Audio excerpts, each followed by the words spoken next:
Olá, irmãos. Olá, todo mundo. Hoje nós vamos começar mais uma aula, nosso estudo do livro de Romanos. Essa aula está sendo publicada no dia 20 de setembro de 2020, em meio ainda à pandemia. Nossas aulas estão sendo todas publicadas online e a gente espera que vocês estejam acompanhando o nosso material no canal do YouTube da Igreja Presbiteriana de Viçosa e também alguns podcasts que a gente fez sobre os nossos estudos do livro de Romanos. Nós estamos estudando o livro de Romanos acompanhando o livro do Timothy Keller, Romanos para você, que é um material muito bom. A gente recomenda que vocês tenham e leiam também como parte complementar do estudo da Carta de Romanos. Nós vamos continuar o capítulo 12, que começou na aula passada dessa forma. Portanto, irmãos, rogo pelas misericórdias de Deus que se ofereçam em sacrifício vivo, santo e agradável a Deus. Esse é o culto racional de vocês. Não se amoldem aos padrões desse mundo, mas transformem-se pela renovação da sua mente, para que sejam capazes de experimentar e comprovar a boa, agradável e perfeita vontade de Deus. Paulo conecta tudo que a gente viu até agora no livro de Romanos com as misericórdias do Senhor. O que a gente consegue fazer, o que a gente consegue viver e o que a gente vai ver daqui para frente só é possível por causa das misericórdias do Senhor. E as misericórdias do Senhor transformam a nossa vida, promovem a transformação da nossa mente, do nosso modo de viver. E é o que a gente está vendo no capítulo 12. Hoje, a gente vai continuar estudando e ver um pouco sobre essa transformação, sobre esses novos relacionamentos, nova forma com que a gente vai se relacionar com as pessoas, tanto os nossos amigos, os que são crentes, os que são fiéis, os que são próximos, quanto os inimigos, os que não são crentes, os que não confiam em Deus, os que não são próximos de nós. Essa é a nossa aula de número 21 e o texto base é Romanos 12, dos versículos 9 a 21. Vamos fazer a leitura desse texto? O amor deve ser sincero. Odeiem o que é mal. Apeguem-se ao que é bom. Dediquem-se uns aos outros com amor fraternal. Prefiram dar honra aos outros que a si próprios. Nunca lhes falte o zelo. Sejam fervorosos no espírito. Sirvam ao Senhor. Alegrem-se na esperança. Sejam pacientes na tribulação e perseverem na oração. Compartilhem o que vocês têm com os santos em suas necessidades. Pratiquem a hospitalidade. Abençoem aqueles que os perseguem. Abençoem e não os amaldiçoem. Alegrem-se com os que se alegram. Chorem com os que choram. Tenham a mesma atitude uns para com os outros. Não sejam orgulhosos, mas estejam dispostos a associar-se a pessoas de posição inferior. Não sejam sábios aos seus próprios olhos. Não retribuam a ninguém mal por mal. Procurem fazer o que é correto aos olhos de todos. Façam todo o possível para viver em paz com todos. Amados, nunca procurem vingar-se, mas deixem com Deus a ira, pois está escrito: minha é a vingança, eu retribuirei, diz o Senhor. Pelo contrário, se o seu inimigo tiver fome, dê-lhe de comer. Se tiver sede, dê-lhe de beber. Fazendo isso, vocês amontoarão brasas vivas sobre a cabeça dele. Não se deixem vencer pelo mal, mas vençam o mal com o bem. Logo no início desse texto, no versículo 9, Paulo traz para a gente 3 imperativos. O amor deve ser sincero, odeiem o que é mal e apeguem-se ao que é bom. 3 regras, 3 obrigações do cristão. O primeiro desses imperativos está relacionado ao amor fiel ao nosso coração, a viver um amor sem hipocrisia, a realmente refletir o amor que está no nosso coração para com o próximo. De não ser um amor fingido, não ser falso, de não criar um personagem, usar uma máscara no nosso relacionamento e tratar as pessoas de forma bondosa, amorosa, mas no fundo não gostar, odiar e ter rancor daquela pessoa. Veja o que o Keller fala no livro dele. Uma máscara de simpatia encobre o espírito de difamação, mexerico e preconceito. Há uma ausência de amor inflexível, em que as pessoas se amam o suficiente para confrontar problemas e pecados em si mesmas e nos amigos. Esse amor inflexível tem que estar de acordo com o nosso coração. Um amor que faz com que você trate bem o outro, porque você o ama, assim como você vai também reconhecer os seus próprios erros, os seus próprios pecados e ajudar o próximo, o seu amigo, a pessoa amada, a reconhecer os erros dela, a identificar os problemas dela também. Então, esse amor tem que ser sincero ao nosso coração, fiel ao nosso coração, ao que a gente sente. Tem que ser verdadeiro, não pode ser hipócrita. Os outros dois imperativos, na verdade, são uma forma negativa e uma forma positiva de falar a mesma coisa, que o amor que a gente tem no nosso relacionamento com o próximo deve ser leal à vontade de Deus, deve obedecer às leis de Deus. E por que a gente deve ter esse amor leal à vontade de Deus, ao que Deus considera bom, ao que Deus considera mal, à lei de Deus? É porque nós somos tentados, nós temos a tendência de considerar a vontade e as atitudes, os desejos da pessoa amada como uma coisa boa. Nós distorcemos o nosso senso de bom e mal quando nós amamos alguém. Isso pode acontecer com a gente. Por isso que a gente tem que fazer com que esse amor, esse relacionamento esteja de acordo com a vontade de Deus. Outra frase do Keller no livro. A lei de Deus, o que está na Bíblia, o que ele revelou para a gente, revela o nosso mundo e revela como o nosso mundo e a nossa alma foram projetados. Para que eles foram feitos? Qual a função do nosso espírito, da nossa alma, do nosso corpo, do mundo, da natureza? Isso está na lei de Deus, isso está na Bíblia. Desobedecer à lei de Deus é sempre ruim para o ser amado. Portanto, o verdadeiro amor se preocupa com a verdade. Então, esse mesmo fato de você ter que ajudar o seu amigo a viver em verdade, né? A seguir a verdade, a seguir as leis de Deus, também é um ato de amor, também é um ato de relacionamento com aquele que está próximo da gente, com aquele que está no corpo de Cristo, com aquele que está ao nosso redor. Então, são esses três imperativos que Paulo traz para a gente em relação ao relacionamento. Mas aí você me pergunta, e aquela pessoa desagradável, que faz alguma coisa que você não gosta, que vive de uma forma que você não gosta, que você não se dá bem, sempre vocês conversam, gera atrito, é hipocrisia conviver com ela de forma amorosa? Como que eu me relaciono com essa pessoa que é do corpo de Cristo, que está ali no meio, mas eu não me dou muito bem? Como que eu me relaciono com ela? Eu vou ter esse relacionamento hipócrita? Vou ter que ter um amor assim? E é óbvio que a resposta é não, né?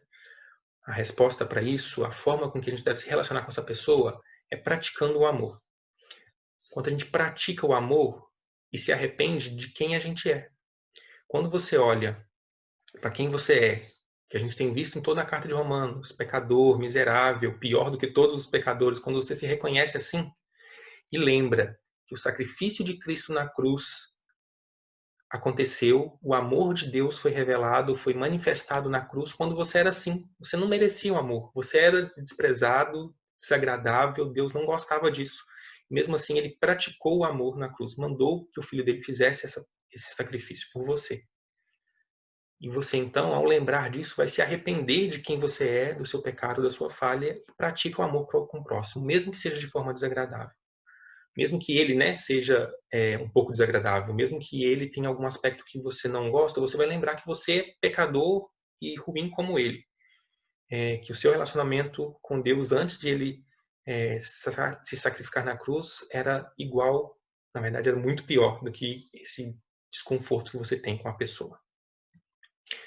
Nos versículos seguintes, Paulo vai mostrar para a gente um pouco sobre como é esse amor. Quais são as características desse amor e como eu vou, então, me relacionar com as pessoas, demonstrar esse amor para as pessoas, né?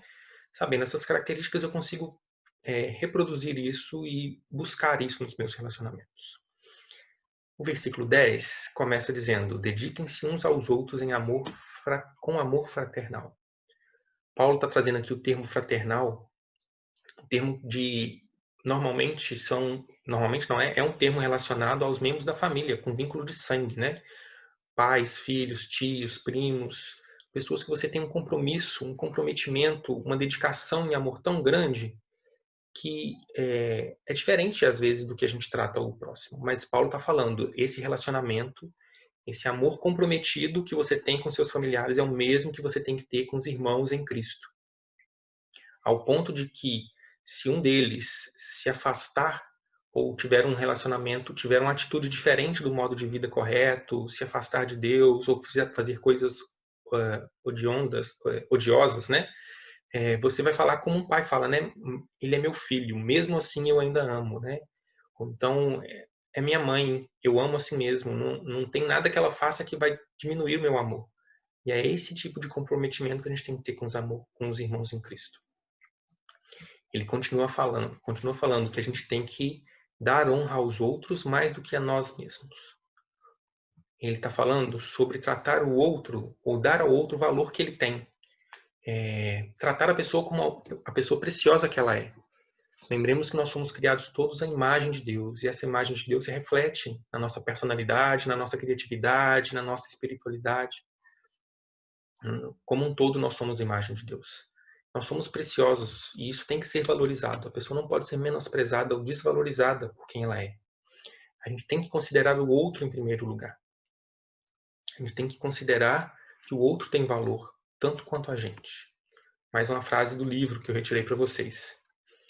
Honrar alguém mais do que a mim mesmo significa ouvir o outro, estar consciente ao máximo das suas esperanças, alegrias, necessidades e temores, e ter consideração pela pessoa.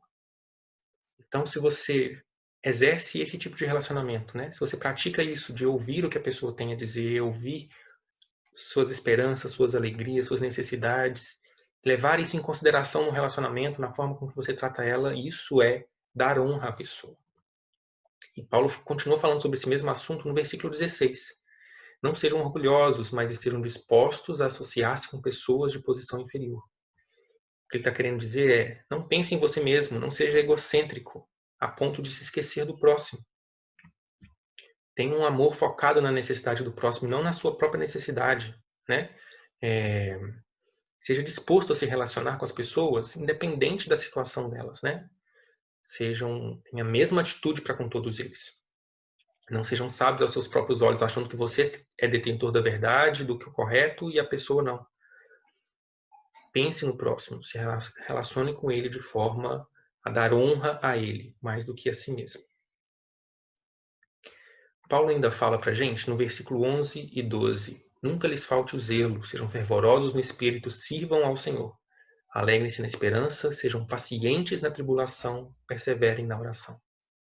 Ele está mostrando para a gente o caráter paciente do amor.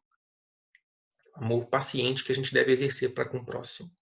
Mas esses textos falam um pouco do nosso relacionamento com Deus, né?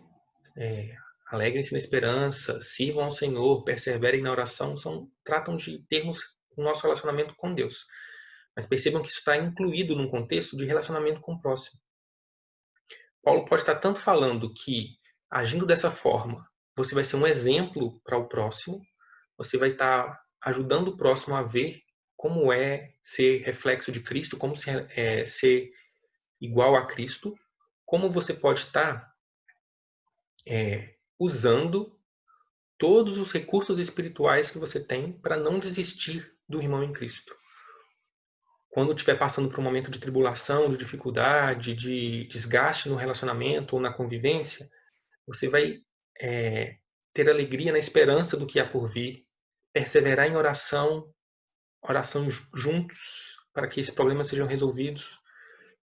Você vai ter zelo com a pessoa e com a situação. Não vai deixar que isso passe, né? Você vai usar todos os recursos espirituais que você tem para ajudar nesse momento de conflito, de tribulação, de dificuldade que estão vivendo no relacionamento. Então, use os seus recursos espirituais para não desistir do seu irmão em Cristo, para caminhar com ele e ajudar ele nessa caminhada. Nós ainda podemos ver nesse trecho que o amor é uma combinação dos nossos sentimentos com as nossas ações. Vejam que no versículo 15 ele fala para a gente se alegrar com os que se alegram e chorar com os que choram. Ele está falando para a gente se identificar com as pessoas, nos seus momentos de alegrias e nos seus momentos de tristeza. Conhecer a pessoa a ponto de saber se ela está passando por momentos alegres e tristes. E por momentos alegres, às vezes é fácil você se alegrar junto. Apesar do que muitas vezes é difícil você ter a alegria verdadeira de um irmão que conquistou alguma coisa, por exemplo, que você não tem. De não ser levado pela inveja ou pela ganância. Mas a gente precisa se alegrar com o irmão de forma verdadeira. Agora, chorar com os que choram talvez seja um pouco mais complicado, porque você tem que conectar as suas próprias experiências de sofrimento, de tristeza, para conseguir se compadecer com ele. Às vezes o que ele está sofrendo você não sofreu, mas você tem alguma outra experiência que você consegue conectar, juntar a essa situação para se compadecer. Você precisa sacrificar os seus sentimentos, doar os seus sentimentos para ele, para se entristecer juntos, né? Não é tão simples, não é tão fácil. No versículo 13, ele fala: compartilhem o que vocês têm, pratiquem a hospitalidade, ou seja, compartilhem com as pessoas, ajam de forma a doar o que vocês têm, a compartilhar as coisas que vocês têm. Transforme esse amor em ação, né? Não deixe que as pessoas tenham necessidade. Se as pessoas estão passando por necessidade, identifiquem essas necessidades, se identifique com elas, identifiquem a necessidade e ajudem, compartilhem o que você tem. Sejam hospitaleiros, recebam as pessoas na sua casa. Abram as portas da sua casa, compartilhe o que você tem com as pessoas. Demonstre esse seu amor em sentimento e ação. E o Keller lembra, não é sentimentalismo, mas é uma atividade de suprir a necessidade do próximo. Você não está agindo por sentimentalismo, mas para suprir essas necessidades em amor.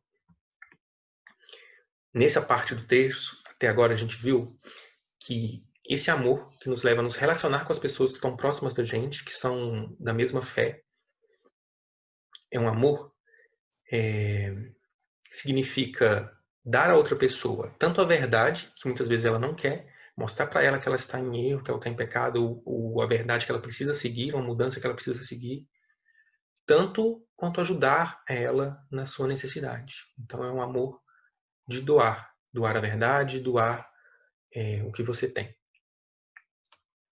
Até aqui a gente viu como exercer esse amor com os que estão próximos da gente. Mas e aqueles que não compartilham a mesma fé, que não estão próximos da gente? Keller vai chamar essa parte ou perguntar para a gente, né? Como que a gente pode ganhar perdendo? E quando ele fala do termo ganhar aqui, ele está relacionando com os termos que Paulo fala sobre o mal. Nosso objetivo é vencer o mal. É vencer o mal. Como a gente vai vencer o mal? Perdendo.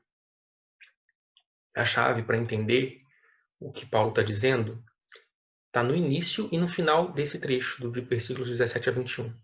Primeiro ele fala, não retribuam a ninguém mal por mal. Depois ele conclui no versículo 21. Não se deixem vencer pelo mal, mas vençam o mal com o bem.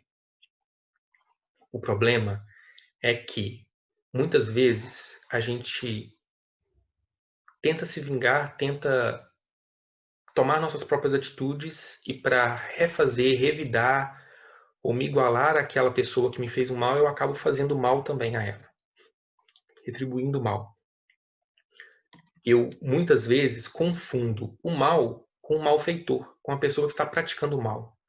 Gente, a nossa luta é contra o mal. A gente tem que vencer o mal. E quando eu pratico o mal para retribuir o malfeitor, eu estou sendo veículo do mal. O mal está ganhando a guerra. O mal está ganhando a batalha de qualquer forma. Você não está vencendo nada, você está perdendo. Então, para que o mal seja vencido, eu preciso agir de forma boa. Vençam o mal com o bem. Um exemplo que ele traz para a gente muito curioso é de Tolkien. Tolkien usou uma metáfora muito boa no livro O Senhor dos Anéis, que nos faz entender um pouco isso. O anel, que era portador do mal, do Senhor do Mal, Sauron, o anel, ele corrompia a pessoa a tal ponto que se a pessoa tentasse usar o mal para vencer o Senhor do Mal, para vencer o poder do anel, a pessoa se tornava má. Os atos de maldade dela eram, na verdade, o objetivo pelo qual o anel foi criado, que era disseminar o mal, veicular o mal. Então não tinha como vencer o mal, não tinha como destruir o anel, a não ser que você fizesse a coisa correta. Não adiantava usar da maldade para destruir o anel, para destruir o mal. E da mesma forma, a gente não pode ser veículo do mal para tentar vencer o mal. Não devemos retribuir o mal por mal. A gente deve fazer o que é bom. Dessa forma, vencer o mal quer dizer que a gente tem que ver o mal afastado daquela pessoa que está praticando o mal, afastado de nós. E a gente tem que desvincular a imagem do mal com o malfeitor. Eu não estou querendo vencer o malfeitor, eu preciso vencer o mal. E a gente vai fazer isso como? Perdoando, amando e sendo bondoso com o malfeitor. Nosso objetivo é esse.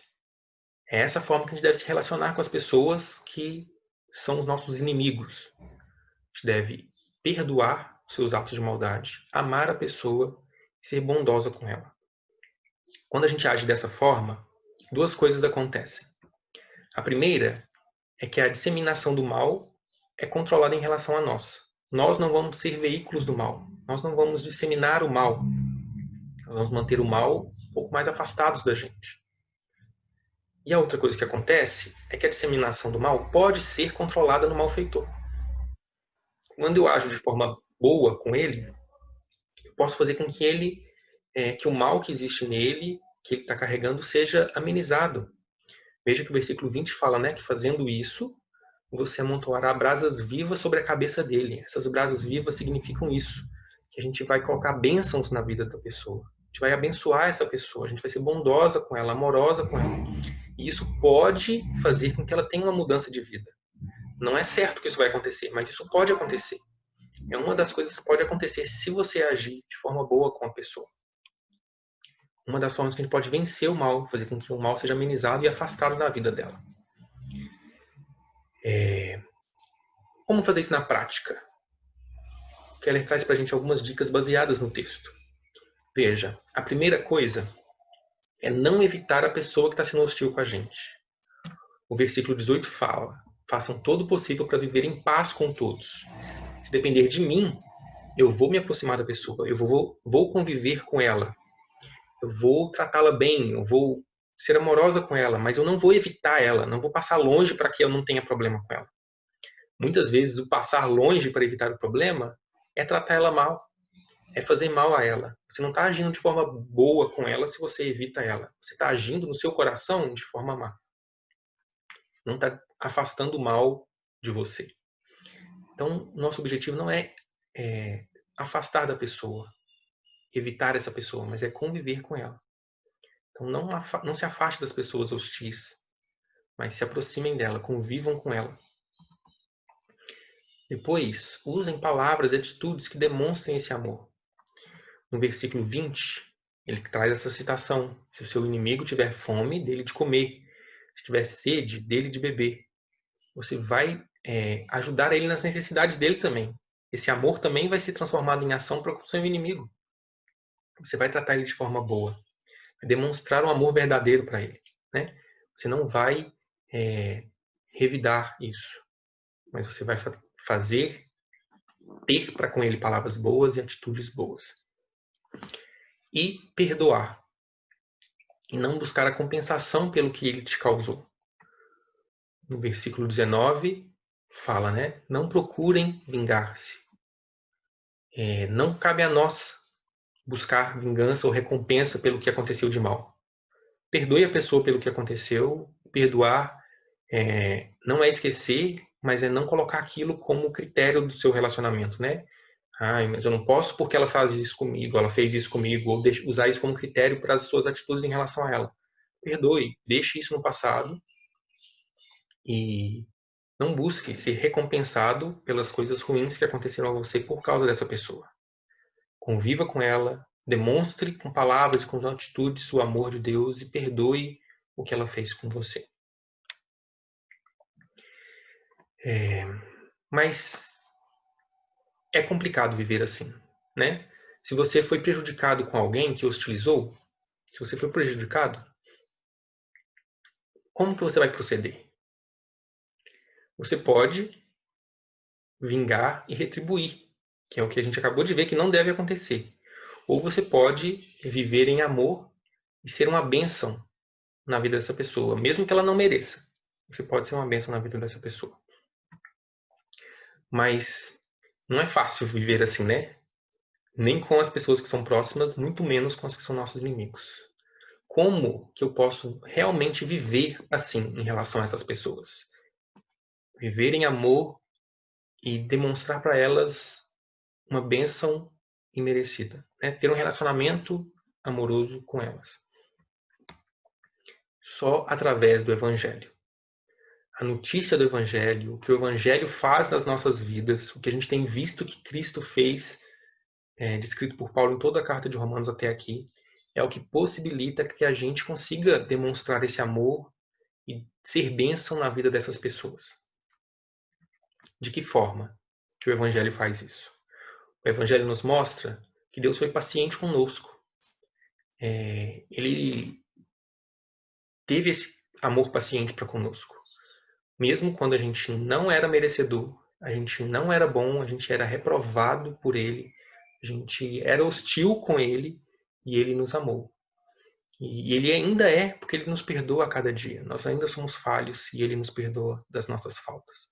Ele é um Deus que tem demonstrado essa paciência, demonstrou essa paciência e tem demonstrado conosco. O Evangelho nos lembra isso. O Evangelho nos ajuda a pensar a nosso respeito com sobriedade. Eu não vou pensar sobre mim mesmo a mais ou a menos do que eu realmente sou. Eu consigo ver quem eu sou. Pecador, miserável, que não merecia o amor de Deus, mas também salvo e limpo pelo sangue de Cristo. Sabendo quem eu sou, eu consigo conviver com as pessoas demonstrando esse amor verdadeiro. O Evangelho também me ajuda a compartilhar com sinceridade e com amor, nos altos e baixos dos outros. Alegrar com os que se alegram e chorar com os que choram. Só quando eu identifico Cristo como fonte da minha alegria verdadeira, é que eu vou conseguir me alegrar com o próximo, sem falsidade, sem ambição, sem inveja. Cristo é nosso motivo de alegria. O Evangelho nos mostra isso. E é essa alegria que nos ajuda a alegrar com o próximo, com as conquistas, com as vitórias, com o que está acontecendo de bom na vida delas. Eu consigo, então, identificar com a alegria delas, porque Cristo é a minha alegria e Cristo é a alegria delas também. Mas nos momentos difíceis, eu me lembro que Deus é a minha paz. Deus é a minha força, a minha rocha. E é por causa dessa paz que eu consigo me solidarizar e me entristecer com o próximo sem viver a tristeza na minha vida.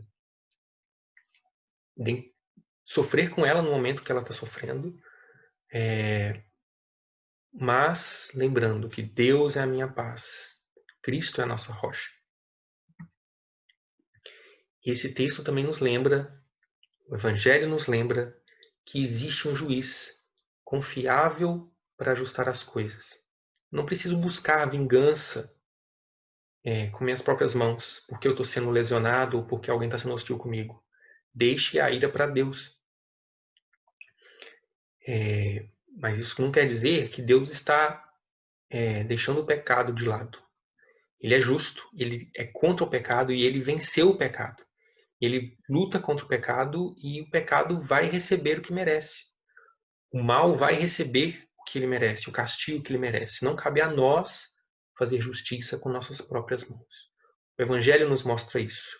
Deus paciente, nos mostra quem nós somos, nos ajuda a compartilhar esse amor nos momentos de alegria e de tristeza, nos lembra que Deus é juiz, confiável e justo de verdade, que vai fazer com que todas as coisas sejam ajustadas, que o mal, o pecado, receba o que ele merece. Isso mostra pra gente esse amor sacrificial que nós devemos ter. Apresentem o vosso corpo como sacrifício vivo. Vivam de forma a se sacrificar, a se entregar pelo próximo, seja o seu amigo, seja o seu inimigo. Vocês já perceberam que muitas vezes, em muitas formas, a gente ouve o discurso de que você tem que amar a você mesmo, cuide de você mesmo, tenha amor próprio. Só esteja num relacionamento se ele estiver sendo bom para você. Se você tiver que se sacrificar muito, se entregar, mudar a sua forma de vida por causa desse amor, saia fora. Faça o que é melhor para você, siga os seus desejos. Isso tem sido muito disseminado e muitas vezes a gente recebe isso como conselho de pessoas que a gente conhece. O problema desse conselho de ser bom com você mesmo é que ele é dado de forma muito genérica. E existem mesmo pessoas hoje que são muito necessitadas de amor. Elas não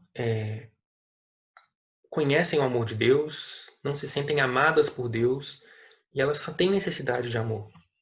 Então, ela busca amor nas outras pessoas. E por que esse amor não é um amor que supre essas necessidades? Muitas vezes, algumas vezes, não são todas, permitem que essas pessoas pisem nelas, abusem delas. É um amor doentio. Mas isso acontece. E por conta desse amor doentio, desse amor que não é o amor verdadeiro, a gente tem ouvido esses conselhos. As pessoas têm tentado se valorizar mais do que ao próximo ou pensar mais em si mesmas. O problema de quem dá esse conselho é que elas não conhecem o Evangelho. Elas não conhecem as verdades do Evangelho, não conhecem Cristo. Elas não sabem das várias formas com a qual o pecado se manifesta. Elas não conseguem reconhecer isso. Elas não conseguem reconhecer a justiça própria que o indivíduo usa para tentar se justificar. Ela não consegue diferenciar a pessoa que ama o próximo, que serve o próximo, como forma de encontrar a justificação, de buscar a salvação. Se eu não fizer isso, minha vida não tem sentido. Se eu não tiver o amor dessa pessoa, minha vida não tem sentido. Esse meu amigo é tão importante para mim que eu não posso perder ele. É isso que dá sentido à minha vida, é isso que me dá esperança, essa é a minha salvação. E as pessoas acabam permitindo que esse amor doentio exista, aconteça na vida delas. Mas essa não é a forma de viver o amor, de servir ao próximo. Porque a gente ama ao próximo e a gente serve ao próximo como resposta ao fato de sermos justificados e salvos.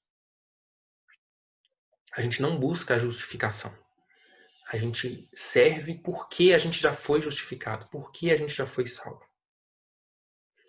E esse limite dessa forma de amor, a gente consegue entender um pouco no primeiro versículo que a gente estudou, no versículo 9. Ele fala que a gente tem que odiar o mal. Paulo está nos lembrando que a gente não pode deixar que a pessoa que a gente ama, que o ser amado, peque contra você, peque contra nós. Não, a gente não pode deixar com que ele pratique atos de maldade contra nós. Isso não é amor.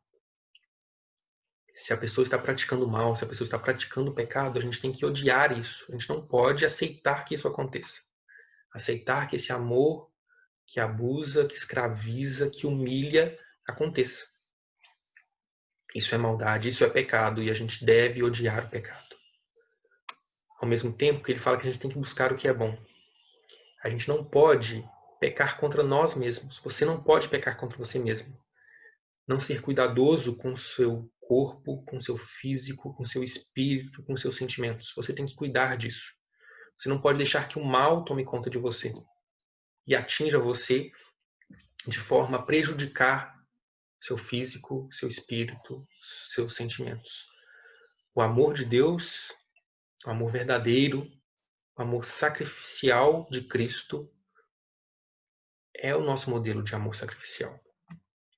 Aquele amor que se entregou, mesmo que a pessoa não merecesse, e permitiu a nossa salvação e a nossa justificação. Ele serviu em amor mesmo quando a gente não merecia. Ele levou na cruz as nossas falhas, os nossos pecados. Ele teve um amor sacrificial. E é esse amor que a gente deve espelhar. É esse serviço, essa entrega que deve ser o nosso exemplo e o nosso balizador nos relacionamentos com o nosso próximo. Para terminar essa aula, eu vou ler a conclusão do Keller, o último parágrafo desse capítulo. Ele fala da importância do amor sacrificial de Cristo, de entender isso. Ele coloca da seguinte forma: esse amor sacrificial, esse ato de Cristo na cruz, Cristo foi despojado e morto por causa desse amor, a fim de nos amar. E diante disso, devemos viver como ele viveu e amar como ele amou. Se o nosso modo de amar as outras nos custa, começamos a conhecer o amor de Cristo. Se está sendo sacrifício amar ao próximo, se você está sendo entregar alguma coisa, doar alguma coisa ao próximo, é dessa forma que você está, então, entendendo e conseguindo viver um amor sacrificial, como Cristo viveu, como Cristo teve por nós. Devemos entender esse amor, devemos nos relacionar a partir de agora que somos salvos e justificados em amor para com o próximo. Espero que vocês tenham compreendido o texto. Se vocês tiverem alguma dúvida, alguma observação, nos procurem, coloquem nos comentários do vídeo, conversem com a gente. Nós estamos à disposição para isso.